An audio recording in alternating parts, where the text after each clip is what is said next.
O clima não é um elemento isolado para definir um estado momentâneo da atmosfera. Quem faz esse papel é o tempo. O clima é um conjunto de variações do tempo em um determinado período de tempo em um local, ou seja, são necessários anos de observação e análise para que se possa concluir sobre qual tipo de clima de um local. Normalmente, utiliza-se o conceito de clima no senso comum para caracterizar o estado momentâneo das condições atmosféricas, seja quando o dia está nublado ou quando há possibilidade de chuva. No entanto, essa é uma visão errada do conceito. O clima é um elemento mais complexo, formado pelo conjunto de dados sobre o tempo em um determinado local da superfície terrestre. Tanto o tempo como o clima são baseados em alguns elementos centrais, sendo eles a temperatura, a insolação, a pressão atmosférica, os ventos, a umidade do ar e ainda as precipitações. Dentro do território brasileiro, podem ser encontrados inúmeros tipos de climas. Isso ocorre por causa da sua alta extensão geográfica, com 8,5 milhões de quilômetros quadrados. Existe uma grande variedade no formato dos terrenos. Na prática, cada região do país possui algumas peculiaridades. Clima litorâneo úmido, localização e aspectos gerais. O clima litorâneo úmido ocorre em grande parte do litoral brasileiro, desde o Rio Grande do Norte até o estado de São Paulo. Em grande parte do ano, este tipo de clima é significativamente influenciado pela massa de ar tropical atlântica, úmida e quente. Apenas no inverno que ocorre a chegada da massa de ar polar atlântica, fria e úmida, causando uma frente fria que pode durar semanas, principalmente nas regiões do litoral sul e sudeste. Características principais: verão chuvoso e inverno com poucas chuvas. Clima úmido e quente. Índice pluviométrico, quantidade de chuvas elevado, apresentando média de 2.000 milímetros por ano. As chuvas ocorrem com mais intensidade, embora sejam bem distribuídas durante o ano, entre os meses de dezembro e maio. Temperatura média anual de 23 graus. A variação térmica durante o ano é pequena. No verão, a média fica em torno de 25 graus, enquanto no inverno fica em torno de 21 graus. Ocorrência de chuvas orográficas, de relevo, quando o ar oceânico úmido sopra do oceano para o continente. Estas chuvas ocorrem em regiões serranas, como, por exemplo, Serra do Mar, Chapada Diamantina e Chapada da Borborema. O clima úmido litorâneo pode afetar a vida na região de diversas maneiras, tanto positiva como negativa. Algumas das principais formas são agricultura e pesca. A grande disponibilidade de águas e temperaturas moderadas favorecem o desenvolvimento da agricultura e pesca, que são atividades econômicas importantes nas regiões costeiras. Turismo. O clima agradável e a beleza natural da região atraem muitos turistas, contribuindo para o desenvolvimento econômico local. Saúde. O clima úmido litorâneo pode favorecer a proliferação de doenças respiratórias, como asma, devido à umidade e aos nevoeiros frequentes. Por outro lado, a temperatura amena pode ser benéfica para pessoas com problemas cardíacos e circulatórios.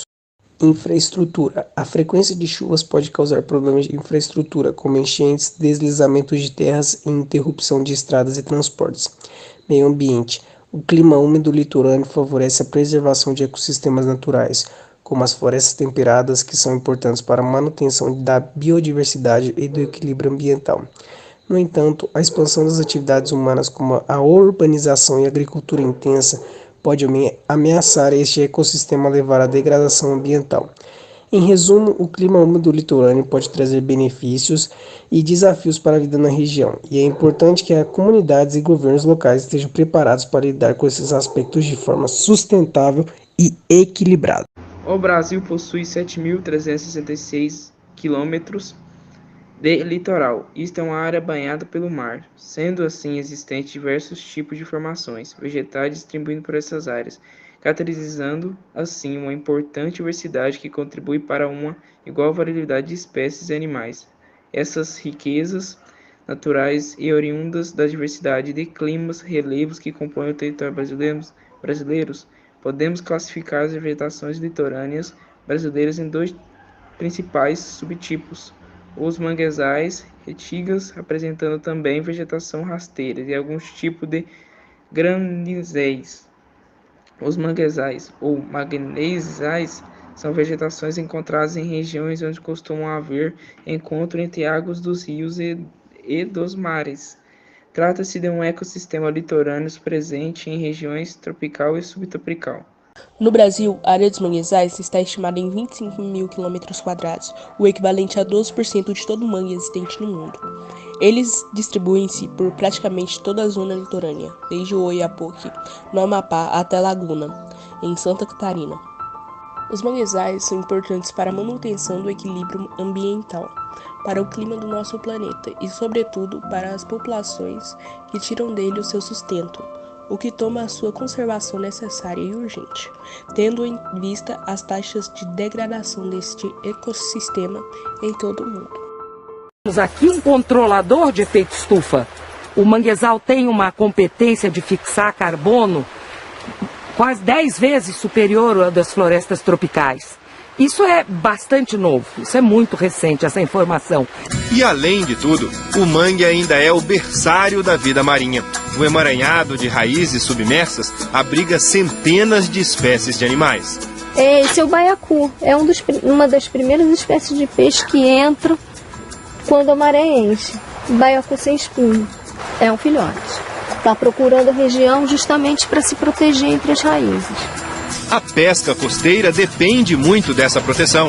Aqui na região de Cananéia, a pesca é a principal atividade econômica. Um lugar onde a profissão de pescador ainda passa de pai para filho. Dessas águas, saem 70% de tudo que é pescado no litoral de São Paulo. E de acordo com especialistas, essa grande quantidade de peixes é resultado direto da conservação dos manguezais.